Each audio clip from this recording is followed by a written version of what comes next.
Assalamualaikum warahmatullahi wabarakatuh. Selamat pagi dan salam sejahtera bagi kita semua. Yang terhormat Kepala SDN Sinar Gali 3, yang saya hormati seluruh Dewan Guru SDN Sinar Gali 3. Puji dan syukur marilah kita panjatkan kehadirat Allah Subhanahu wa Ta'ala, yang mana pada kesempatan yang berbahagia ini kita bisa berkumpul di dalam ruangan kelas SDN Sinar Gali 3 ini dalam rangka diseminasi budaya positif untuk memenuhi salah satu tugas aksi nyata modul 1.4 calon guru penggerak Angkatan 9 Kabupaten Majalengka, Provinsi Jawa Barat. Sholawat beserta salam semoga tetap tercurah limpahkan pada junjungan kita Nabi besar Muhammad Shallallahu Alaihi Wasallam, kepada keluarganya, kepada para sahabatnya, dan sampai pula kepada kita selaku umatnya hingga akhir zaman. Amin ya Allah ya Rabbal Alamin. Sebelum acara inti kita mulai, marilah kita buka acara diseminasi budaya positif ini dengan bacaan basmalah bersama-sama. Bismillahirrahmanirrahim. Acara selanjutnya yaitu sambutan dari Kepala SDN Sinar Gali 3 kepada yang terhormat Ibu Neni Subhani Hayati SPD. Disilahkan.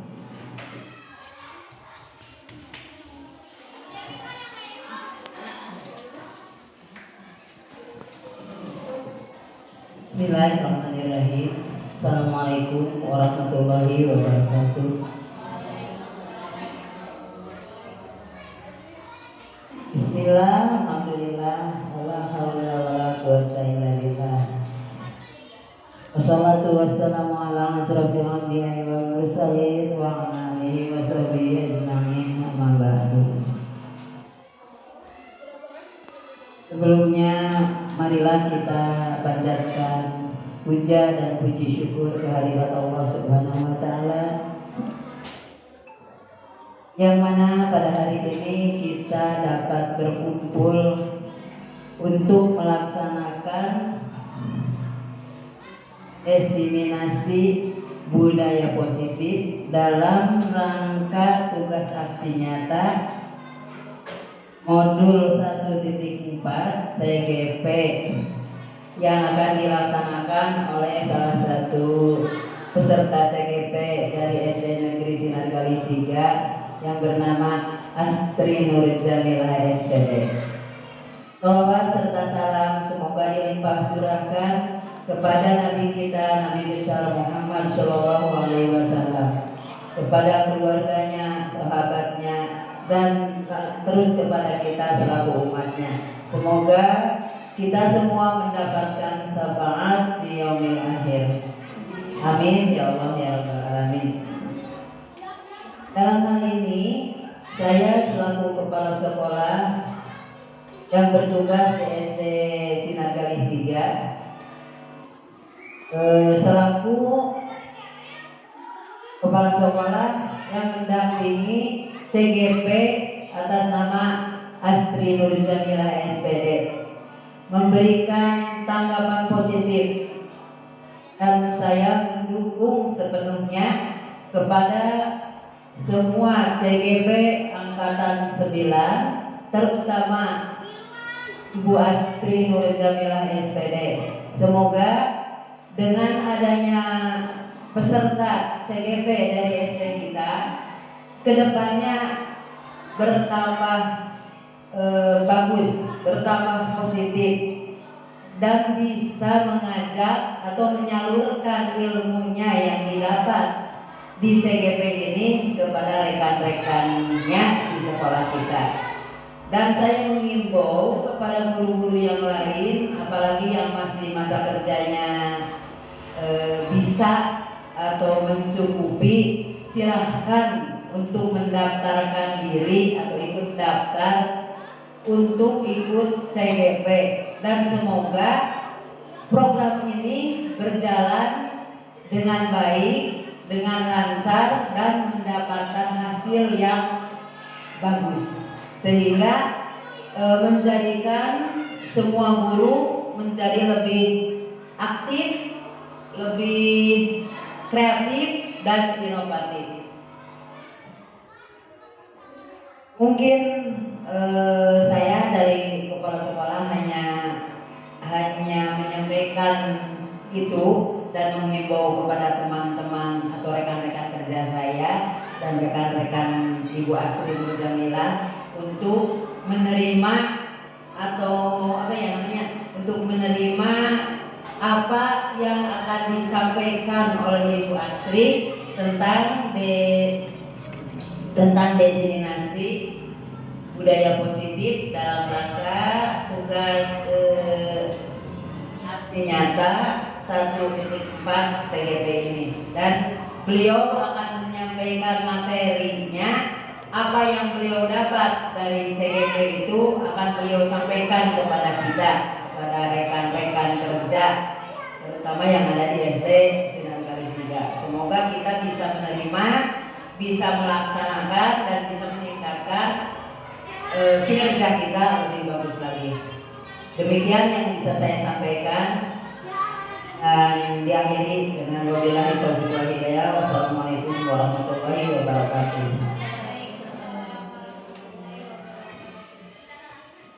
Terima kasih kepada Ibu Kepala yang sudah memberikan dukungan atau support sistemnya untuk CGP-nya untuk selanjutnya. Bismillahirrahmanirrahim. Assalamualaikum warahmatullahi wabarakatuh. Terima kasih kepada Ibu Moderator yang telah memberi waktu saya untuk memaparkan bukan modal tapi berbagi pengalaman saya dalam pendidikan guru penggerak selama ini. Yang terhormat Ibu Kepala Sekolah SDN Sinar Gali 3, yang terhormat Ibu dan Bapak Dewan Guru SDN Sinar Gali 3, saya berterima kasih karena hari ini saya bisa melaksanakan pemenuhan tugas pendidikan guru penggerak dalam aksi nyata modul 1.4, dan terima kasih pula sudah bisa mengikuti kegiatan pada hari ini. Kita lanjut, saya di sini akan berbagi pengalaman dalam menyebarkan pemahaman dan penerapan pengalaman budaya positif.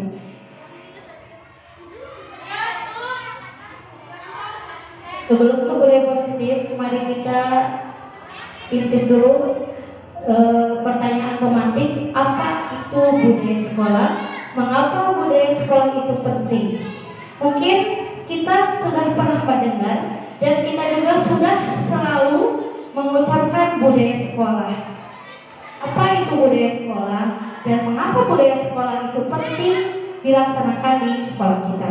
Nah, budaya itu merupakan kebiasaan yang sederhana yang biasa kita lakukan secara terus-menerus dan konsisten untuk menciptakan sebuah karakter.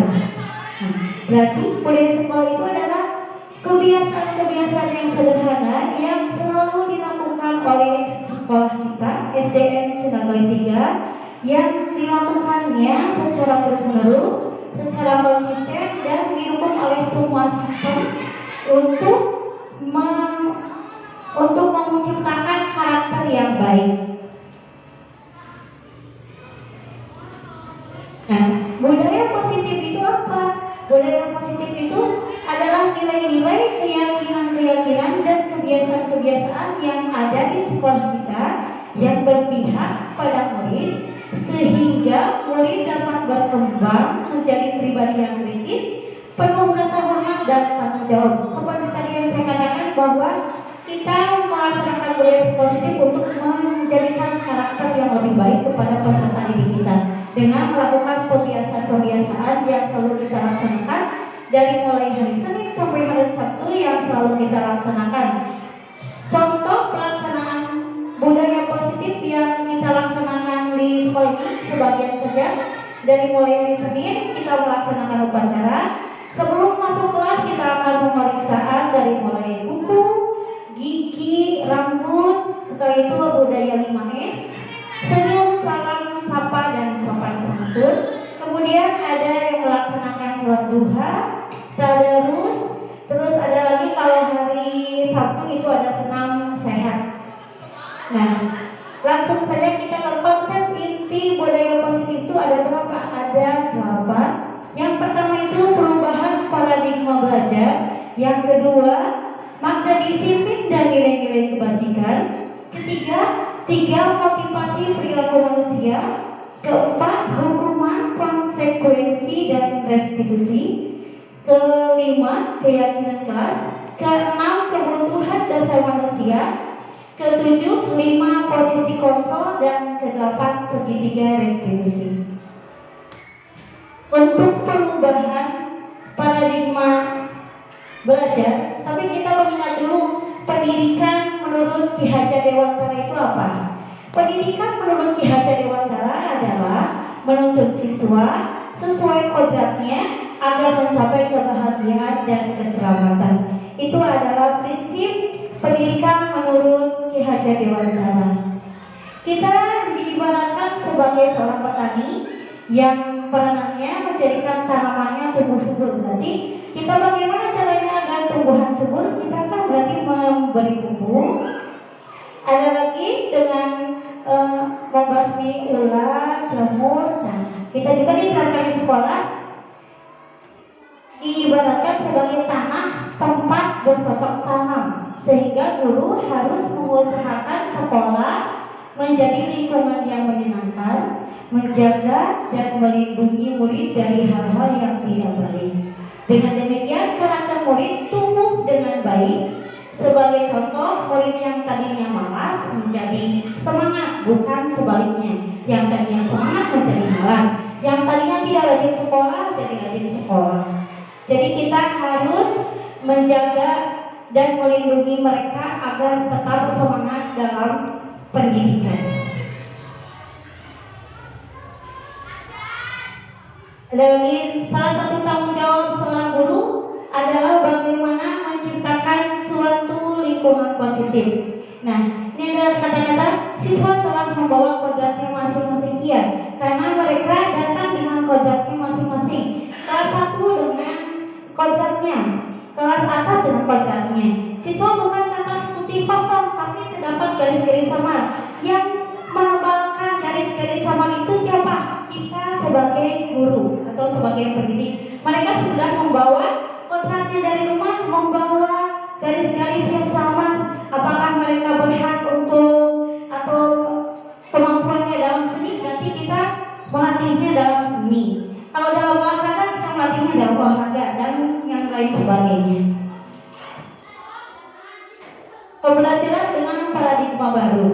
Pembelajaran dengan paradigma baru itu merupakan pembelajaran yang dirancang berdasarkan prinsip pembelajaran berdiferensiasi sehingga para peserta didik belajar sesuai kebutuhannya berdasarkan kita sendiri yang mewajibkan kita dengan sekeras-kerasnya, tetapi itu sama saja sebab kalau kita tidak cepat melakukan strategi disiplin, wajibkan penguasa lain mendisiplin diri kita, dan peraturan ketika itu harus ada di dalam suasana yang mereka hadapi. Makna disiplin itu tergantung kepada diri kita sendiri. Kalau diri kita tidak disiplin, berarti penguasa orang lain bisa mendisiplinkan kita. Jadi kita harus bisa mendisiplinkan diri kita sendiri. Itu menurut Ki Hajar Dewantara, Pemikiran Konsepsi Keteladanan Sikap Merdeka, cetakan kelima 2013 halaman 470. Terus makna disiplin dan nilai-nilai kebijakan. Dia hanya menyatakan bahwa disiplin berasal dari kata disiplina yang berarti belajar. Kata disiplin juga berasal dari akar kata yang sama dengan disiplin atau murid atau pengikut. Untuk menjadi seorang murid atau pengikut, seseorang harus paham betul alasan mengapa mereka mengikuti suatu aliran atau ajaran tertentu. Sehingga motivasi yang terbangun adalah motivasi intrinsik, bukan ekstrinsik. Itu menurut dia. Jadi makna disiplin dan nilai kebajikan bahwa seorang yang memiliki disiplin diri berarti mereka bisa bertanggung jawab terhadap apa yang dilakukannya karena mereka mendasarkan tindakan mereka pada nilai-nilai kebajikan universal. Nilai-nilai kebajikan universal itu seperti apa? Beriman dan bertakwa itu berarti merupakan profil pelajar Pancasila yang beriman dan bertakwa kepada Tuhan Yang Maha Esa dan berakhlak mulia, mandiri, bernalar kritis, kebinekaan global, bergotong royong dan kreatif. Berarti nilai-nilai kebajikan universal itu berarti kita menciptakan profil pelajar Pancasila. Disiplin positif dapat disimpulkan bahwa merupakan salah satu cara penerapan disiplin yang bertujuan untuk menumbuhkan kesadaran serta memberdayakan murid untuk melakukan sesuatu tanpa adanya ancaman, hukuman, atau penghargaan. 3. Motivasi perilaku manusia.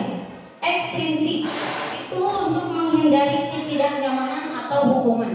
Yang kedua untuk mendapatkan imbalan atau penghargaan dari orang lain. Kalau intrinsik berarti untuk menjadi orang yang mereka inginkan dan menghargai diri sendiri dengan nilai-nilai yang mereka percaya.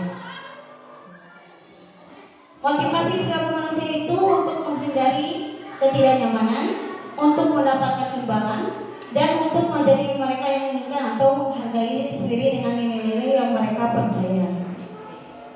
Kebutuhan dasar manusia itu ada 5, yaitu bertahan hidup, ada kesenangan, ada kebebasan, ada penguasaan, dan ada cinta dan kasih sayang. Sebagai contoh, contohnya kalau anak dikasih reward, mereka pasti akan saling ke depan. Jadi berani maju ke depan kelas karena akan mendapatkan reward. Contohnya saat kita berulang kali menjanjikan hadiah kepada anak-anak agar berperilaku bertanggung jawab, atau kepada seorang murid agar mempelajari sesuatu yang baru, atau kepada seorang karyawan, itu mereka pasti akan semangat untuk ke depan. Jadi siapa yang paling depan dia akan mendapatkan reward itu. Memakai seragam lengkap agar tidak terkena hukuman. Berarti mereka merasa takut kalau tidak memakai seragam yang lengkap mereka akan mendapatkan hukuman. Jadi bukan timbul dari dirinya sendiri, tapi itu berarti paksaan dari peraturan yang telah ditetapkan. Menyelesaikan tugas tepat waktu agar tidak terkena hukuman dengan mengerjakan PR di sekolah setelah selesai pembelajaran. Contohnya, kalau kita setelah pembelajaran kita suka mengasih PR. Ketika PR dikasih kepada seorang peserta didik, kalau mereka tidak mengerjakan, apa yang akan kita lakukan? Kita akan memberinya hukuman dengan cara menambah PR-nya, menambah soal, gitu. Tapi kalau anaknya tidak mau diberi hukuman, maka dia datang ke sekolah. Ketika datang mereka tidak apa-apa lagi, tapi mengerjakan PR dulu. Harusnya PR itu kan dikerjakan di rumah. Gitu. Hukuman, konsekuensi, dan restitusi. Hukuman itu bersifat satu arah dari pihak guru yang memberikan tanpa melalui suatu kesepakatan. Hukuman yang diberikan bisa berupa fisik maupun psikis. Konsekuensi sudah disepakati murid.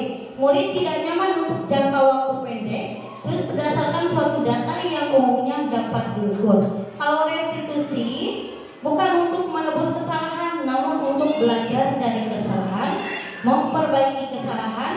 Tawaran bukan paksaan, menuntun untuk melihat ke dalam diri, fokus pada solusi, mengembalikan murid yang berbuat salah pada kelompoknya. Dihukum oleh penghargaan. Penghargaan tidak efektif, penghargaan merusak hubungan, penghargaan mengurangi kecepatan, penghargaan menurunkan kualitas, penghargaan mematikan kreativitas, dan penghargaan menghukum. Contohnya kalau kita memberikan penghargaan kepada murid, mereka akan terus meminta dan meminta penghargaan itu hadiah. Contohnya kalau silakan anak-anak maju ke depan, ini ibu kasih sebuah permen atau sebuah buku, mereka akan terus mengulang itu karena hanya ingin mendapatkan reward, penghargaan. Jadi penghargaan dapat merusak suatu hubungan, mengurangi kecepatan, menurunkan kualitas dan mematikan kreativitas. Jadi mereka hanya fokusnya ke reward saja, tidak kreatif. Dihukum oleh penghargaan, pengaruh jangka pendek dan jangka panjang. Penghargaan efektif jika kita menginginkan seseorang melakukan sesuatu yang kita inginkan dalam jangka waktu pendek. Jika kita menggunakan penghargaan lagi dan lagi, maka orang tersebut akan bergantung pada penghargaan yang diberikan serta kehilangan motivasi dari dalam. Seperti yang tadi saya jelaskan, bahwa penghargaan dapat merusak suatu hubungan. Jika kita mendapatkan penghargaan untuk melakukan sesuatu yang baik, maka selain kita senantiasa berharap mendapatkan penghargaan tersebut lagi, kita pun menjadi tidak menyadari tindakan baik yang kita lakukan. Yang selanjutnya, keyakinan kelas. Kenapa keyakinan kelas? Apa bedanya keyakinan kelas dengan kesepakatan atau peraturan kelas? Keyakinan kelas bersifat lebih abstrak daripada peraturan yang lebih rinci dan konkret. Karena keyakinan kelas kita buat bersama murid, berarti antara guru dan murid kita menyepakati keyakinan kelas kita seperti apa. Seperti contoh yang saya lakukan di kelas 6, sedang membuat keyakinan kelas, contohnya datang ke kelas tepat waktu. Terus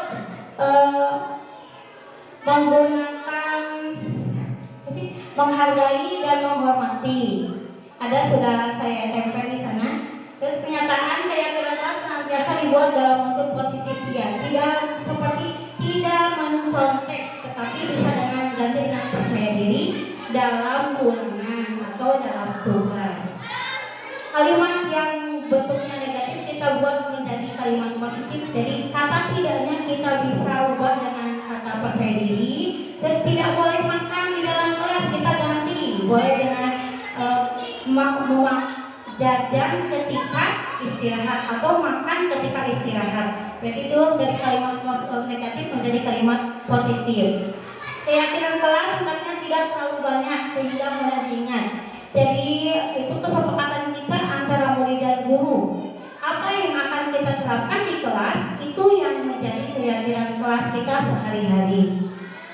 Keyakinan kelas sebaiknya sesuatu yang dapat diterapkan di lingkungan tersebut ya. Kita menerapkan keyakinan kelas berarti untuk dilaksanakan di kelas tersebut. Semua warga kelas hendaknya ikut berkontribusi dalam pembuatan keyakinan kelas lewat kegiatan surat pendapat, seperti mengeluarkan pendapat satu murid dengan yang lainnya, satu kelas. Berbagai macam peraturan yang mereka mau kita terapkan, tetapi kita ambil mana kalimat yang positif dan kalimat yang mereka sepakati bersama. Bersedia meninjau kembali keyakinan kelas dari waktu ke waktu. Ya, kita terus meninjau apakah keyakinan itu terlaksana dengan baik atau tidak. Kalau tidak, berarti kita terus meninjaunya dan kita ubah kembali. Itu bisa diterapkan selama 1 minggu sekali. Kalau ada perubahan, nanti kita terus tetapkan. Kalau perubahannya tidak, jadi kita ubah keyakinan kelas itu dengan keyakinan kelas yang baru. Kesepakatan kelas menegakkan ketika guru atau teman ketika berbicara. Keyakinan kelas berarti menghormati diri sendiri dan orang lain. Tidak mencela pembicaraan, berarti saling menyayangi keyakinan kelasnya. Mengatakan jika ingin berpendapat. Datang dan pulang tepat waktu. Memakai seragam sesuai jadwal. Meminta izin jika akan keluar kelas, berdoa sebelum dan sesudah belajar. Jadi itu disiplin, bertanggung jawab dan menghargai teman. Selanjutnya, 5 kebutuhan dasar manusia.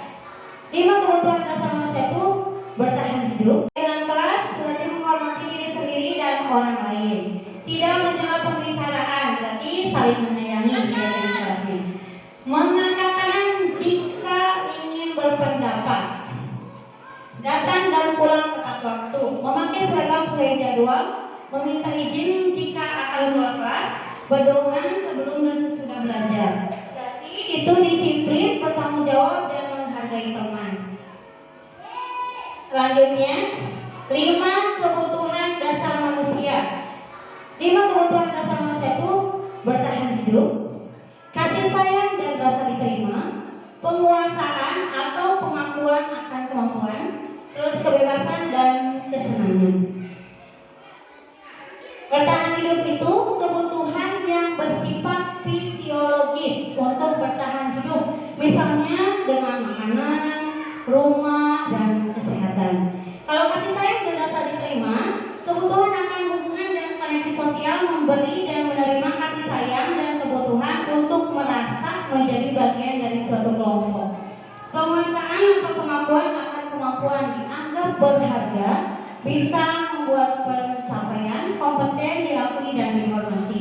Kalau kebebasan, kemandirian, memiliki pilihan dan mampu mengendalikan arah hidup seseorang.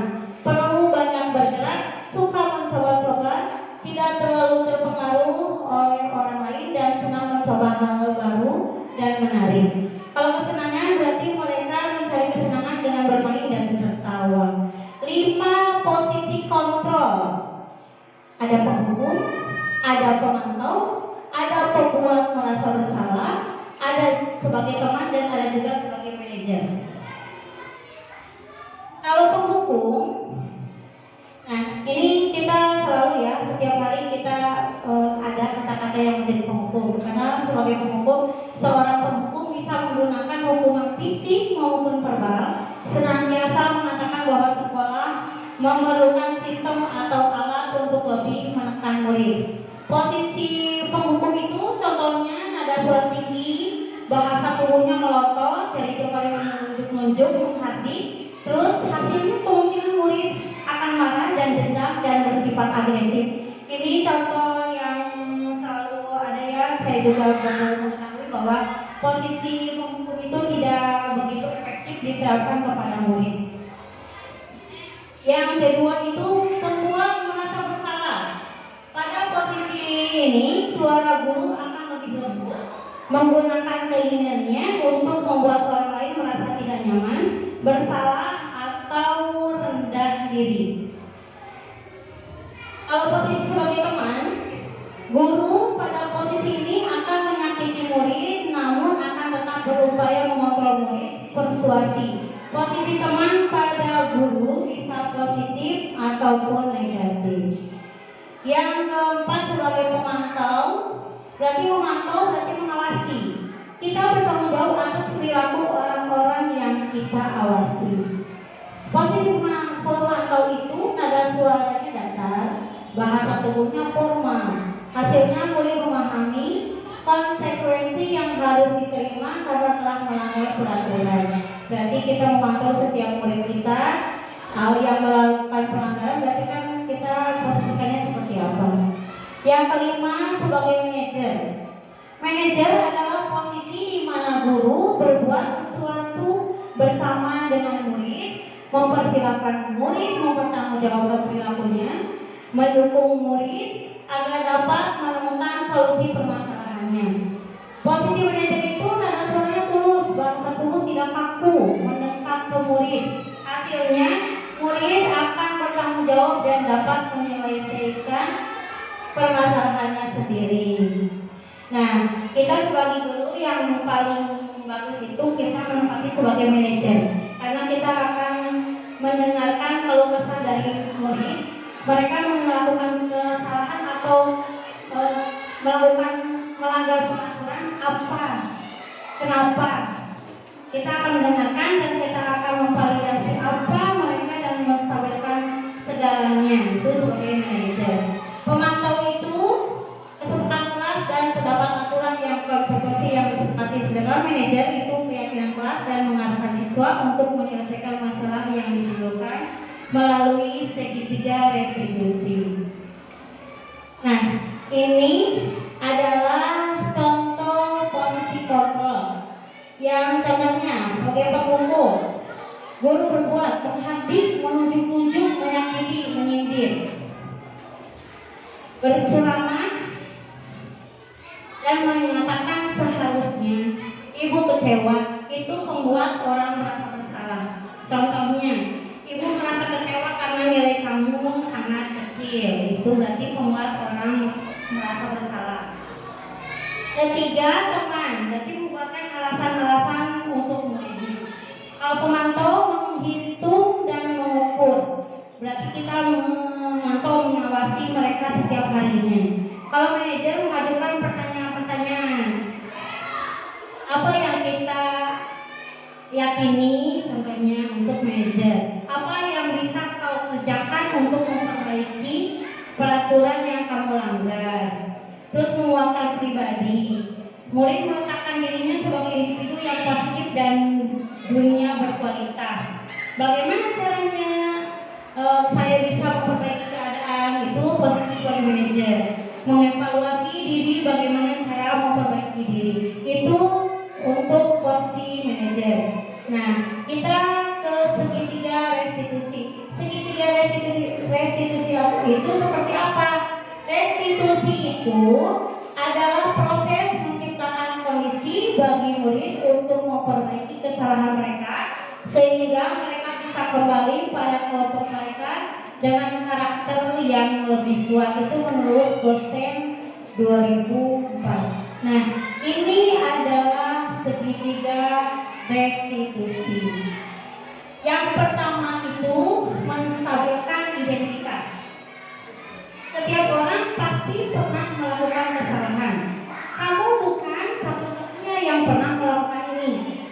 Contohnya, saya kemarin buat video ada siswa yang kesiangan. Nah, saya mengajukan pertanyaan, apakah saya pernah juga telat ke kelas gitu. Yang kedua, kamu tentu itu validasi tindakan yang salah. Kamu tentu punya alasan mengapa melakukan itu. Contohnya, kenapa kamu bisa datang ke sekolah terlambat?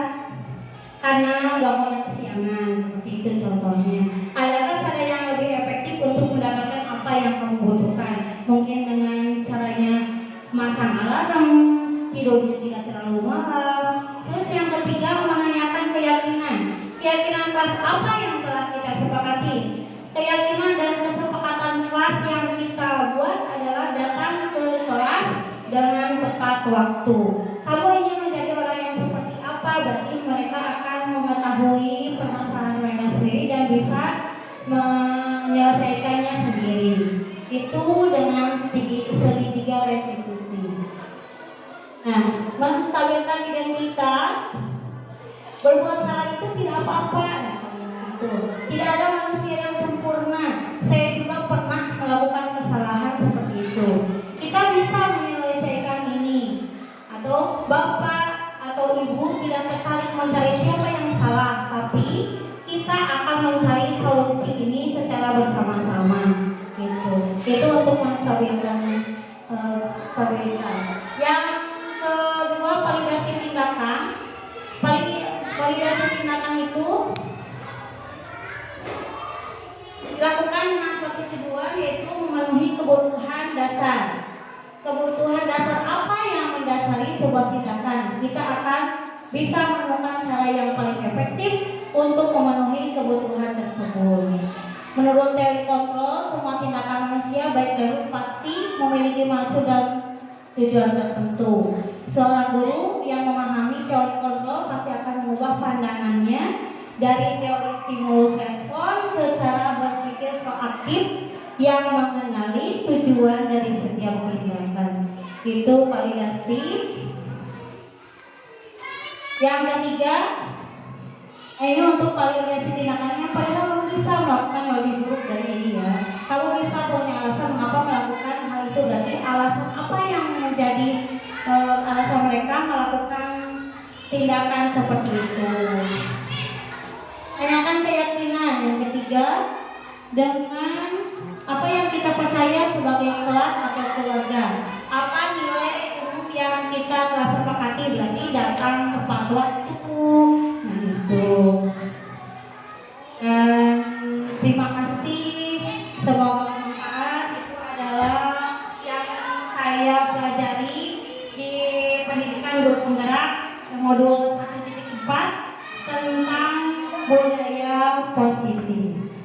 Oke.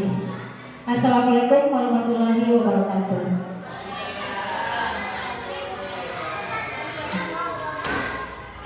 Demikian pemaparan diseminasi budaya positif dalam rangka memenuhi salah satu tugas aksi nyata modul 1.4 calon guru penggerak Angkatan 9 atas nama Astri Nur Jamila SPD Unit Kerja SD Sinar Gali 3.